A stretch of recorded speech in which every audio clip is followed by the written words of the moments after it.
This week on the Computer Chronicles, the secrets of Java. We'll show you how to create your own Java applets without writing a single line of code. We'll introduce you to the Lotus Bean machine for adding Java capability to your website. We'll visit a web design shop to see how they're using Java for their clients. And we'll show you how Java makes online shopping better, plus Java in your email and Java in the chat room. Plus, my pick of the week, an incredible new palm-top device called the Rex. It's all coming up next on the Computer Chronicles. Computer Chronicles is made possible in part by SoftSource Incorporated, publishers of Pro One software, educational software for young adults. And by Z Auction, the live online shopping experience. And by Audio Highway, makers of the Listen Up Player, which provides digital, portable, customized audio downloaded from the internet and played anytime, anywhere, on headphones or over a car radio. Additional funding from PC Connection and Mac Connection, the catalog and online superstore with PC and Mac products, toll-free technical support, and overnight delivery. And by Windows Magazine, delivering desktop, enterprise, and internet computing news, reviews, features, and how-tos for a Windows world, because the world runs on Windows. And by Learn2.com, the Ability Utility.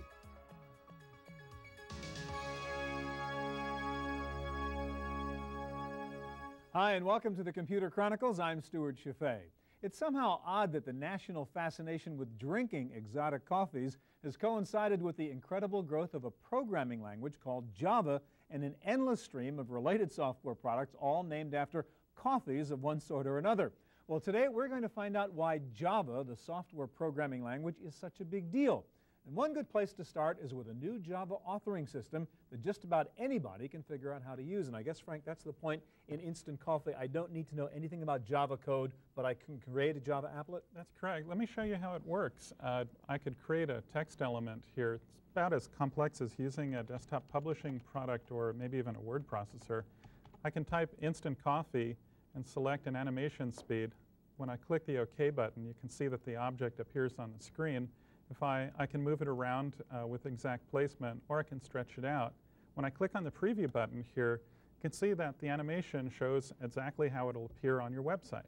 All right, what about little fishy characters on there? Did I create those in this too? Yeah, this is using traditional cell-based animation techniques. So here's the puffer fish, and here are the different animation cells. So you just got 5 frames that make that animation? That's right. I also have another fish here, which actually moves across a line when he animates. So if I double-click on him, you can see I've got individual cells for him. But I also have kind of an interesting thing in that he has an event where he can talk to the pufferfish. So, for example, you can relate different objects. That's correct. This is the 90s, so the world, the world of objects. So what can I do with it? Well, for example, the mouse click here will be sent to the puffer. If I clicked on one fish, a mouse event is sent to the pufferfish to show or hide itself. So when I'm previewing this animation, I can click on him, and that event is being triggered or received by the pufferfish. Right. Now, one of these objects could also be a hot URL, so I could click on it and link to a site? That's correct. I could make this fish link to, say, an aquarium, and this fish link to another website. All right, now, as I understand it, because this is Java, I don't need to download any particular plugin. This will simply run on my machine, right, if I have the basic browsers. That's the beauty of living in the 90s with internet browsers. For at least the last year and a half or 2 years, most browsers have been capable of running these Java applets straight out of the box. All right, it's easy to create the applet. How hard is it now to drop this into my web page? Well, I can click on the Build button here, and this will take all of the objects, compress them down to very, very small sizes, and then fire up a browser to show you your work. Okay. If you wanted to place it in your web page, Instant Coffee does that for you. All right, so we're waiting for a browser to launch right now? That's right. What you'll see is the finished applet showing up on the screen, and here it is. Okay, so this is what it would really look like. Now you've converted it into the HTML that's sitting inside my page? That's correct. So that click on the mouse button makes a pufferfish show up and appear. Any examples of anybody who's actually using Instant Coffee to do, you know, like commercial web pages? Sure. Casio is actually using it to show off their new palmtop computer. And so in this case, you can see the front of the palmtop, but if you roll the mouse over here, you can see the back of it. All right, now one of the concerns, as you mentioned, with Java applets is they can be very big. These are applications that take up a lot of space in my computer. How big would that file be that you created there? Well, this file here is only about 25K. As a matter of fact, one of the principal features of Instant Coffee is the ability to scrunch out any excess information, so the applets become very, very small. Well, that's not so bad. Another question, I see you have 3 different fonts going here. Another problem is, suppose I don't have that font on my PC. Does it crash? This traditionally drives web designers nuts because they typically only have a choice of 2 fonts and not much control over the position. With Instant Coffee, for example, I've got an item here titled Computer Chronicles.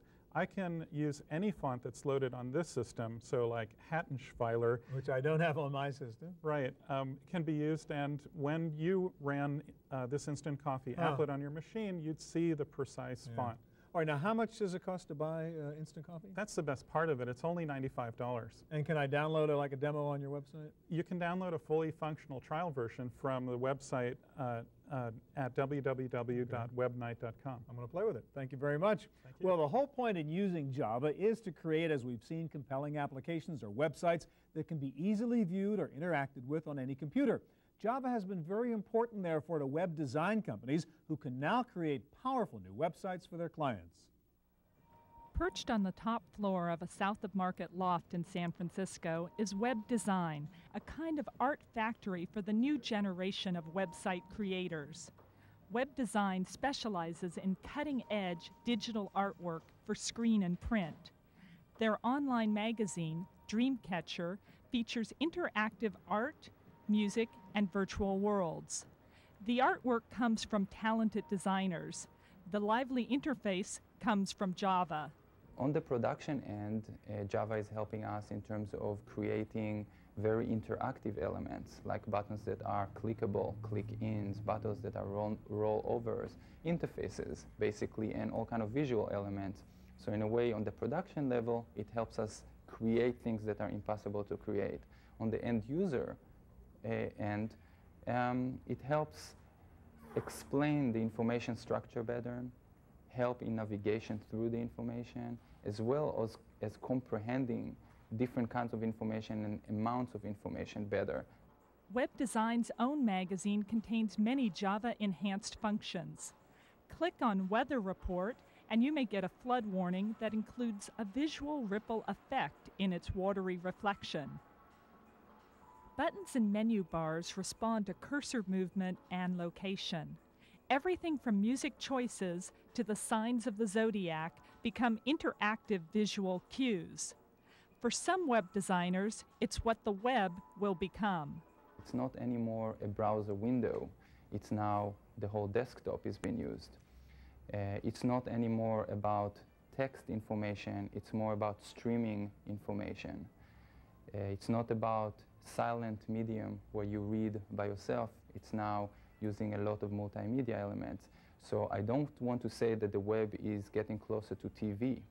I would say that it's getting close to what people imagine as interactive TV. For Computer Chronicles, I'm Sarah O'Brien.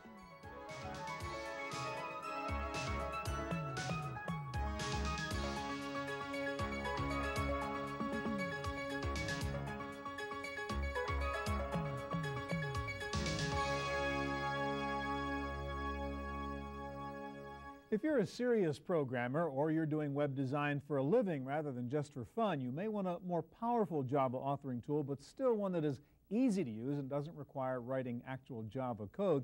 And I guess that's the point, in a way, in the Lotus Bean Machine. I mean, it's pretty robust, but again, you don't have to know all the details, do you, Carol? That's right. You can build multimedia Java applets even if you don't know anything at all about Java programming. All right. Now, you really do. This is your baby. You were the lead engineer on this product, which is the Lotus Bean Machine. Show us how you would actually create an applet using the Bean Machine. Okay.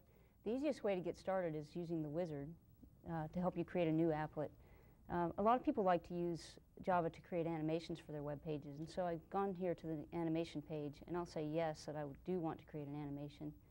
And what I have to do is go find the artwork that I want to use, and really all I need to do is click on the first of the numbered GIF files. And it automatically knows the other cells that go with that animation. That's right.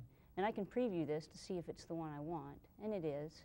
And so that's really all I want to do for now, and so I'll just click Finish. And so the software will go ahead and add that part to the applet for me. Now, does this come with a library of elements like that? Yes, it does. That's what this Okay. palette window is for. Okay. And you can see the different kinds of parts we have. We have ticker tape and nervous text and things like that. All right, so I was able to really just point and click and create that animation. That's right. All right, so what else can we do? That's right. There's also other categories of parts, and we'll go here to this networking category. Another thing people like to use Java for is to control the navigation on their website. And for that, we might use this part called the headline. And what I'll do is click on it and drop it here into the applet where I want it to go, just below the animation.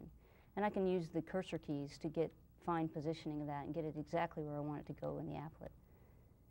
And now here in this details window, you can see all the characteristics of that part, and I can go and change some of its properties.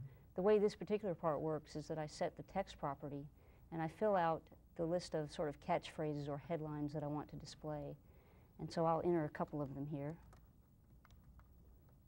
Okay, so you'd be creating a hot link inside that banner there. That's right. And what I want to do is when the person clicks on this phrase, I want to go to a particular URL.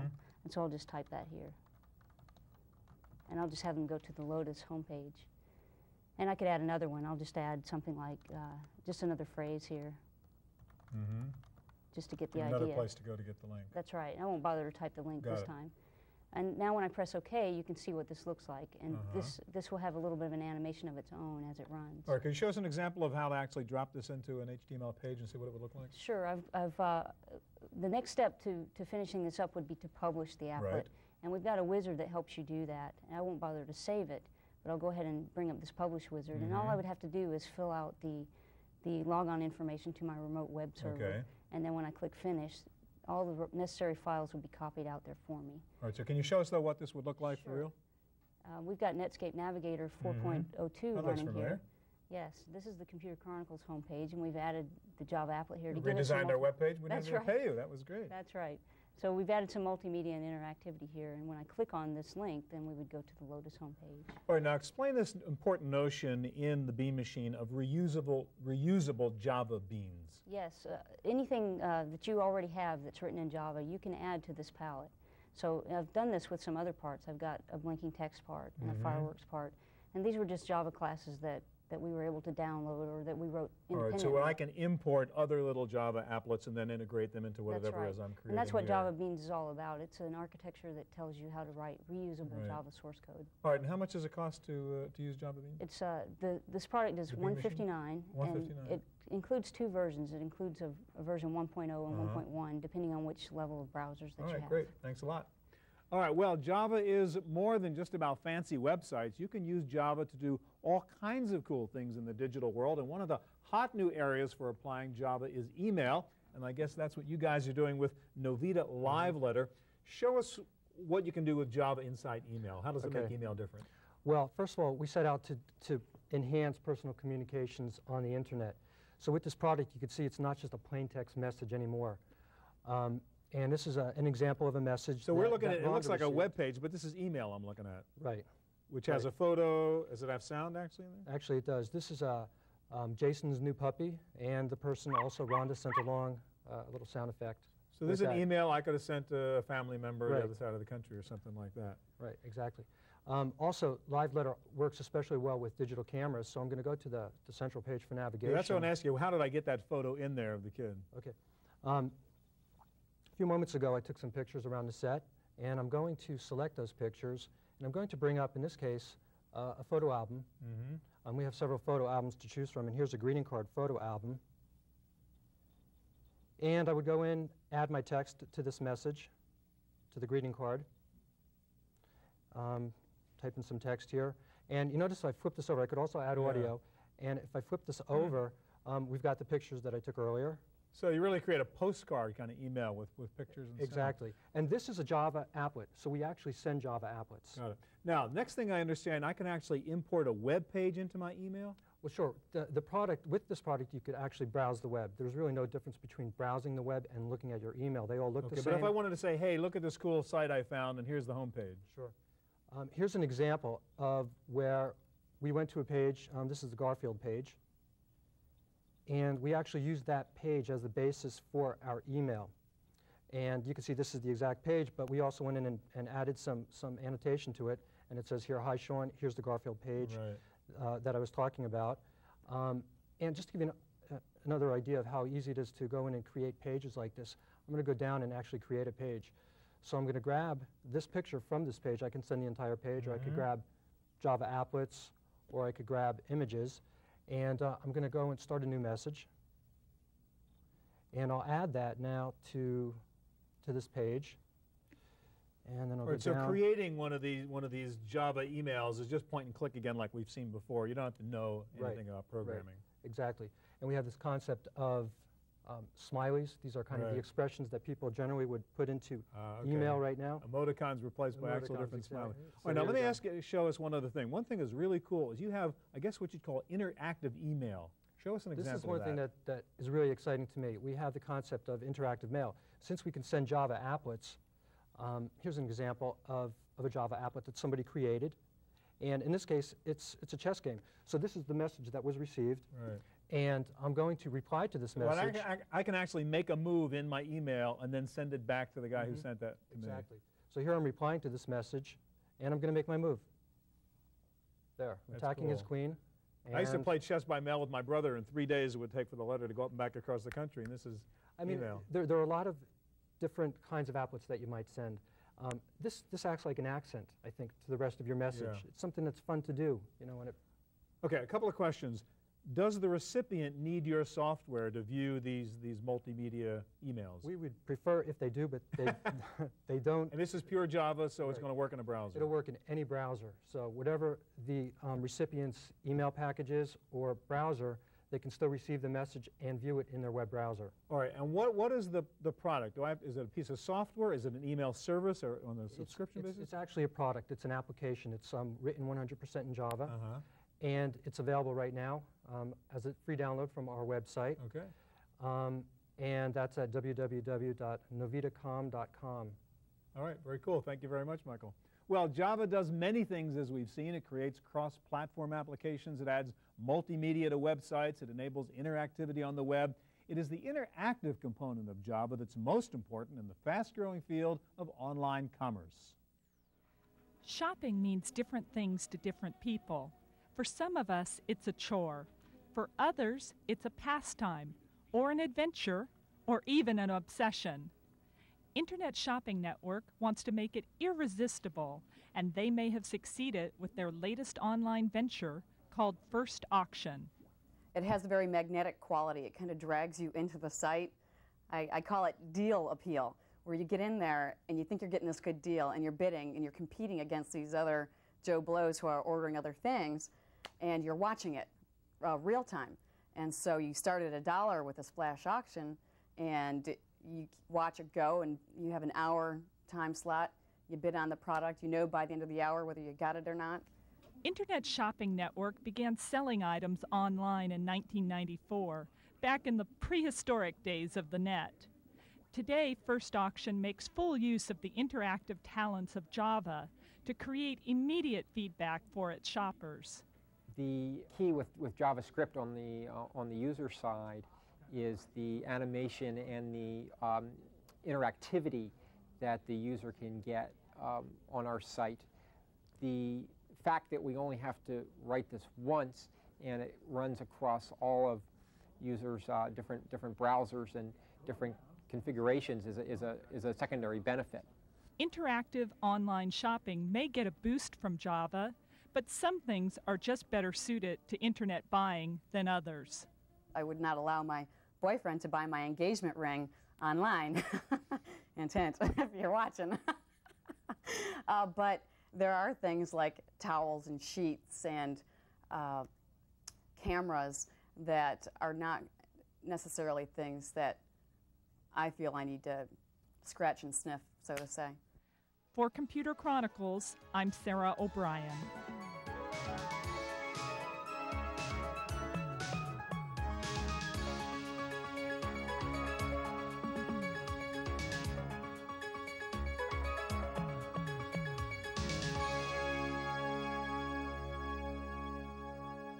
So far, we've looked at using Java on websites and electronic commerce and in email. The final Java environment we're going to look at is chat, because once you Javatize a chat room, you open up all kinds of new possibilities. And Dean, I guess that's the idea behind CU Chat.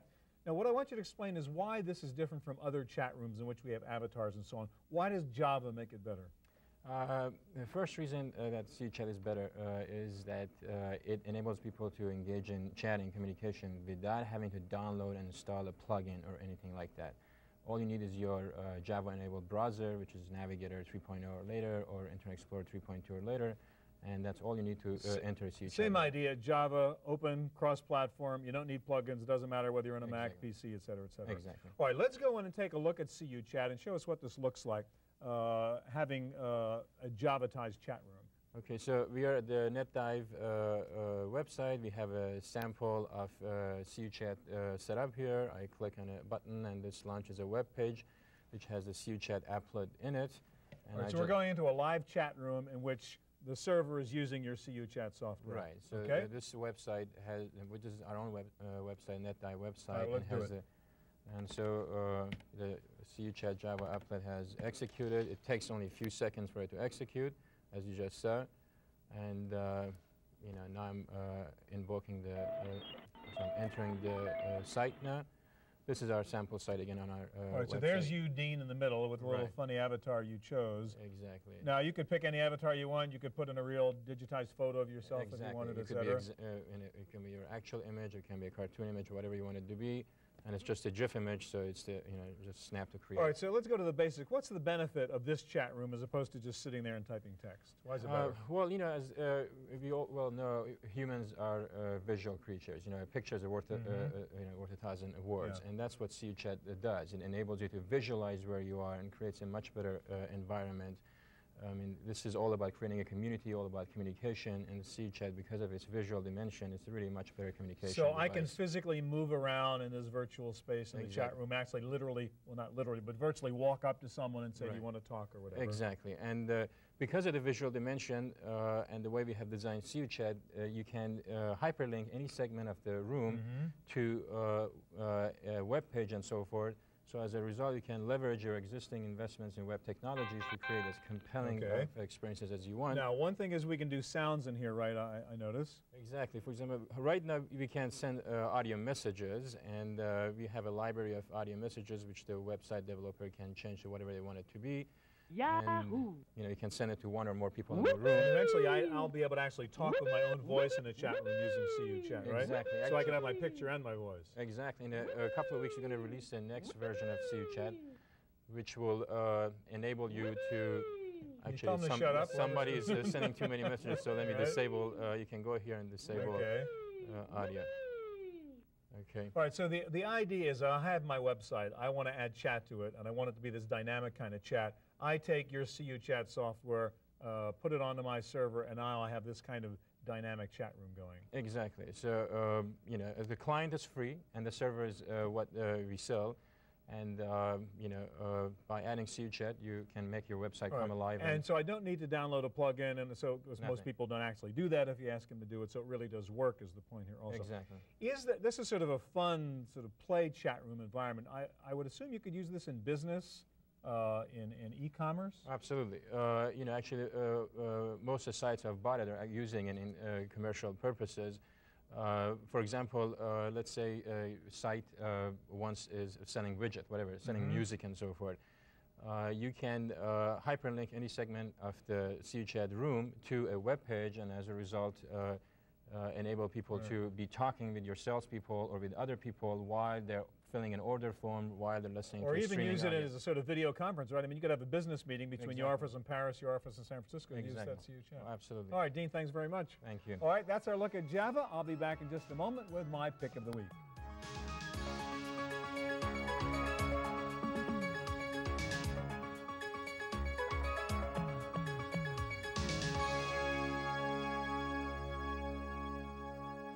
Now for my pick of the week. The Palm Pilot from U.S. Robotics has become a very popular gadget because it broke the paradigm for what a palm-top device should be. Up until the Pilot came out, handheld devices were all designed as standalone units. They had to process, do output and input, so you had little keyboards, an output screen, maybe a clumsy interconnect to your PC. But the Pilot was designed differently, not as a standalone organizer, but as an extension of your PC, a very portable storage and display device. Well, now the clever folks at Franklin Electronics have taken the idea one step further. If what you really want is a mini storage and display device, why not go the whole way? And that's what they've done with this brilliant piece of technology called the Rex.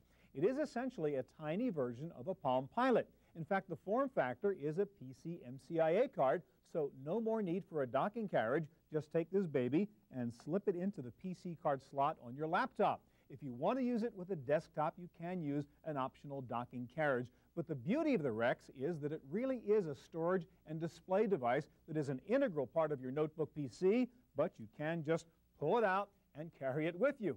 The Rex comes with the latest version of Starfish Software's TrueSync Information Manager, which automatically syncs up the Rex and your PC using its own software or most standard PIMs such as Outlook, Organizer, Schedule Plus, and even contact managers like ACT.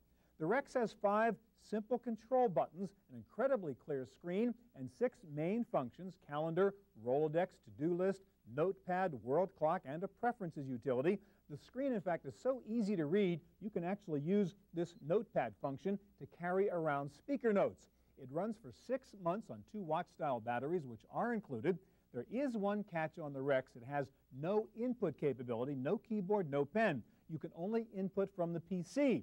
But the folks at Franklin Electronics have come up with a brilliant solution to this problem. Included in the little leather carrying case are little bits of paper. Write down your notes and then later transfer them to your PC.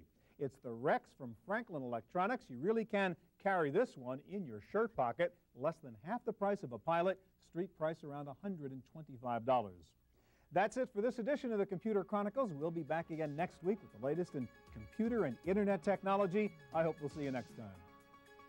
Computer Chronicles is made possible in part by SoftSource Incorporated, publishers of Pro One software, educational software for young adults.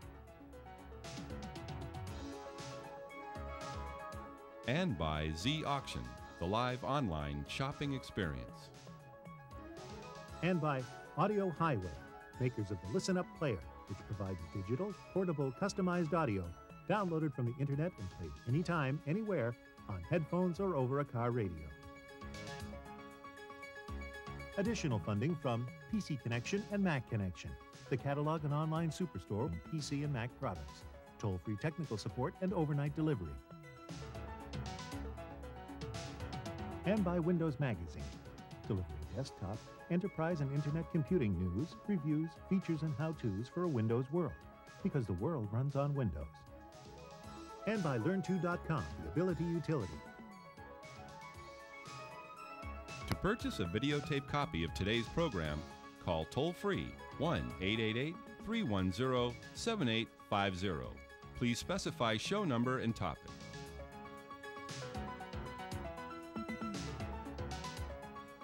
Next week on the Computer Chronicles Virtual Universities, we'll show you how you can apply for college online. We'll show you how to go to college online. We'll visit one university that has just received a donation of $6 million worth of computers, plus a look at the University of California's online extension division, and a website where you can take credit courses in computer science, plus Stewart's Pick of the Week, a very special kind of word processor called Scriptware. It's all coming up next week on the Computer Chronicles.